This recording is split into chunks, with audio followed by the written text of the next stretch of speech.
Ew. Peace and love. Hey, I'm gonna get right to the point with this vid, right?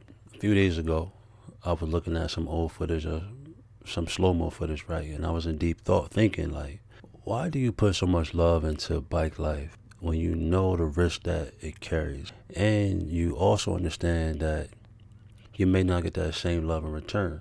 Why do you continuously to put this love and effort into this culture? And as I was watching this clip, the answers became extremely vivid to me. It's the people that I care for in this culture. It's the things that these athletes, these young stars are doing that gets overlooked by many. But it's things that I'm noticing that really draws me into it even more, such as the confidence that each rider carries on these bikes. When I'm watching these slow-mo clips, I'm putting myself inside the shoes of the rider, right? And as I'm watching, I personally know how difficult it is to drop back a bike, right?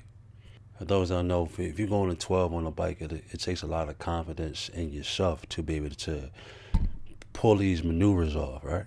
But I'm watching some of these guys, they had dropped back with the utmost confidence in the world, knowing that they know if they make one slight error, their back's going to be screwed up. You get accidents, you can break a leg, you can lose your life, basically. But these guys are not only doing this at an extreme rate, but they're doing it with different tricks, different ways of flexing their eternal confidence within them, like Superman, and just getting to a space where you're not using your brakes. It's like you're really pushing the limits on this vehicle, on this machine, when you know that it comes with a lot of risk if you make one mistake.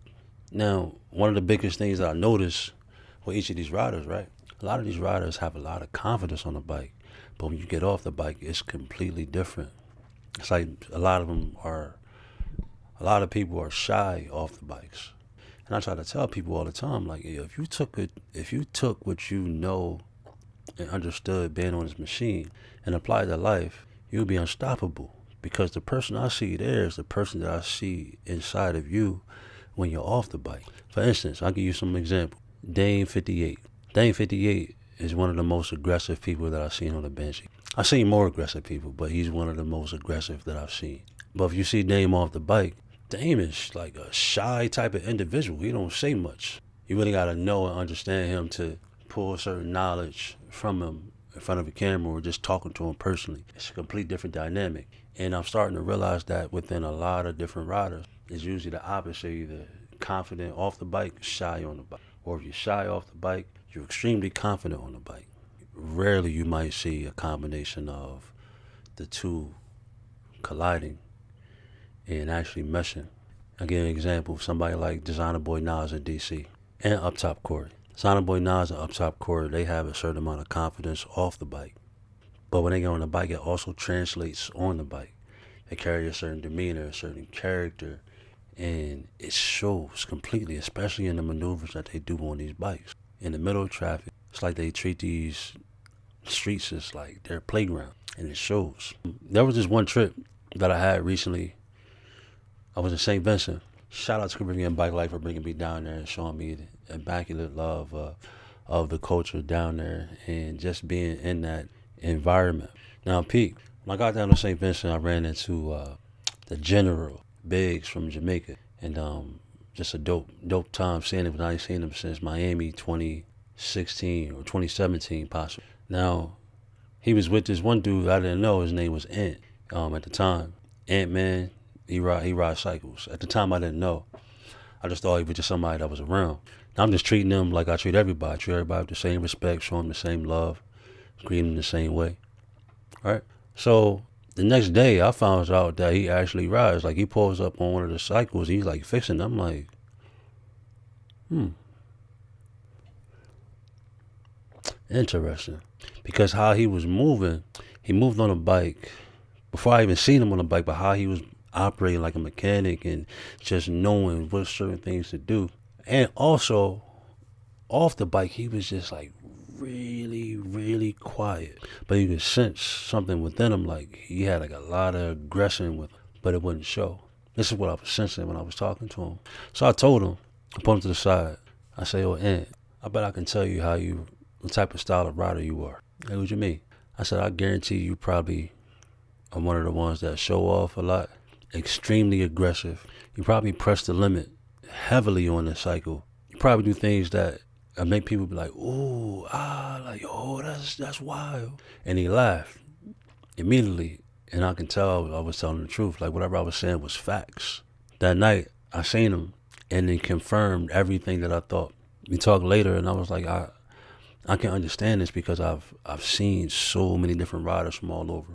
The riders that I've seen, it's like everybody gets put in like 4 to 5 different categories. And if you pay attention close enough, you can see exactly what type of rider somebody is off the bike by just observing how they act, how they communicate their character. It's like learning how to read the room. So in this situation, I thought it was dope because, again, I'm like, if they took what they knew how to do on these bikes, if they put that in the actual life, they'd be unstoppable because these guys are that talented. So I say all this to say, often I keep putting myself back into this culture because I know there are people out here that need to bring that confidence out of them. Because bike life stimulates from a culture where a lot of the originators, a lot of the people didn't really have much. They're in different societies of life that kind of condition them to think and move a certain way that prohibits their growth and evolving to be a better person in life because of their circumstances or because of the things that are put on them daily.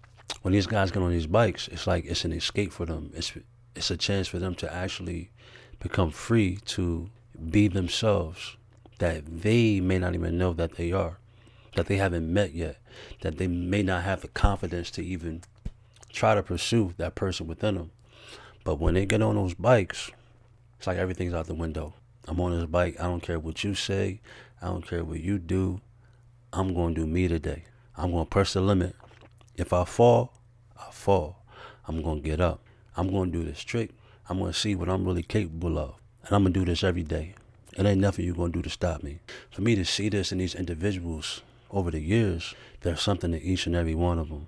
We all play a major role inside this culture, inside this society. Being on these bikes is one way of helping discover who you are within.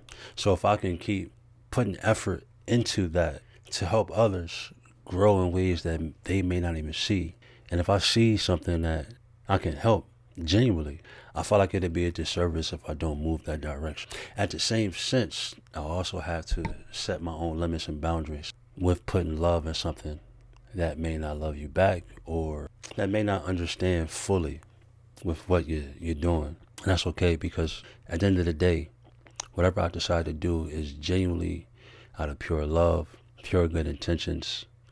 And I don't need any type of validation from anybody or anything in return for what I give. This is when you swing from the heart because you're swinging, helping other people evolve in ways that they may not even see. It becomes a selfless act. So after I asked myself that question, I said, will I continue to do it? I said, yeah. But I would be a lot more intentional this go around. When I first moved around with this, it was swinging from the heart. It was just, hey, we just want to keep learning. We want to throw ourselves in this pit. We're going to learn what we need to learn. We're going to go to this day. We're going to go to this ride out. We just want to observe and learn what we need to learn. You may not understand why you're going or why you're here, but you will get everything you need that you need to put out to the public or to help whoever. You're going to get it naturally. So if you heard anything I say here today, just be mindful of the power that you have been on these bikes, on these machines. And this is not just for bikes, it's for anybody in any culture, anybody that does something that's out of the normal, breaking the conditioning of what you've experienced in your lifetime. Take notes on how you're moving. You have to analyze everything within you and how you move.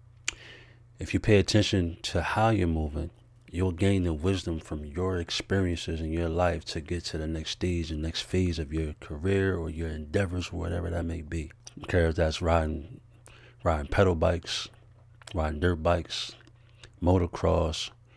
I don't care if you skateboarding down hills. I don't care if you rollerblading. Doesn't matter what you decide to do.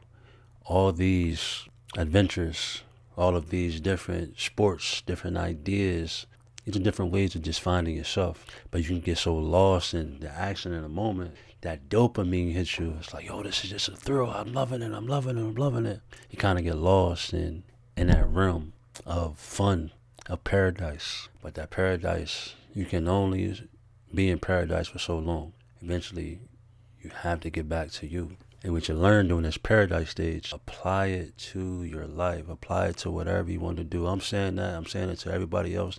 But I'm also saying it to myself as well. End of the day, you got to do what you got to do. Love you for who you are. As you experience life, take notes and learn. Evolve. It's crucial to take time to analyze yourself each day. Take time and just be. Y'all got any, if you was to ask yourself this question, why do you continue being bike life? Why do you continue to put your heart and soul into something that may not give you much of a return back? Why do you do it?